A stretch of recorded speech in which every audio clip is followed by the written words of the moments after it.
30 दिन गुजर गए, कश्मीर में कर्फ्यू नाफिज किए, औरतों पे जुल्म, बच्चों पे जुल्म, बूढ़ों पे जुल्म, नौजवान मर्दों पे जुल्म, वहाँ नस्ल कुशी की जा रही है, जुल्म सितम का बाजार गर्म है, उनकी आज़ादी को सल्ब किया जा रहा है, इंसानियत की राय को दफन किया जा रहा है, और इस पर दुनिया भर के मुसलमान हुक्मरानों को और दुनिया भर के NGOs को, दुनिया भर के इदारों को जो अपना किरदार अदा करना चाहिए था उसका 1वां हिस्सा भी अदा नहीं किया जा रहा।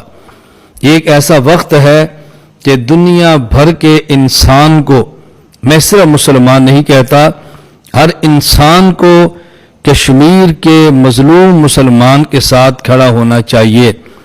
जुल्म जुल्म है, खा वो मुसलमान पर हो खा वो काफिर पर हो, और अगर मुसलमान पर जुल्म हो और काफिर करता हो तो कम से कम मुसलमानों को इस जुल्म को रोकने के लिए अपना भरपूर किरदार अदा करना चाहिए। जिसको अल्लाह ने कलम दिया है वो कश्मीर के मुसलमान के हक में लिखे। खुदा ने दौलत दी है, कश्मीर के मुसलमान के हक में खर्च करे, कश्मीर के मुसलमान पे खर्च करे।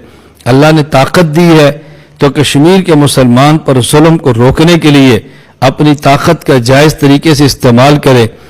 जो रास्ते भी हो सकते हैं हमें सब रास्ते इख्तियार करने चाहिए और मुसलमान पे होने वाले जुल्म को बंद कराना चाहिए। मजलूम की आहें और सिसकियां अल्लाह के अर्श तक पहुंचती हैं। मजलूम की बद्दुआ से कोई नहीं बच सकता। तो कश्मीर के मुसलमानों पर जुल्म करने वाले ये ज़हन नशीन कर लें कि मजलूम की आह और बद्दुआ अर्श इलाही को हिला के रख देती है, और अल्लाह की लाठी बहुत बेआवाज़ है। जब वो अल्लाह के अजाब का कोड़ा बरसता है फिर उसे कोई नहीं बच सकता।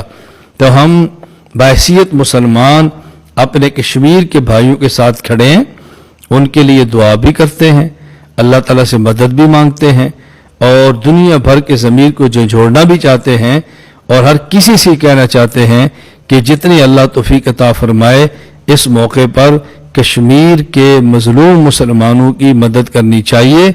अल्लाह हम सब को उनकी मदद करने की तौफीक अता फरमाए।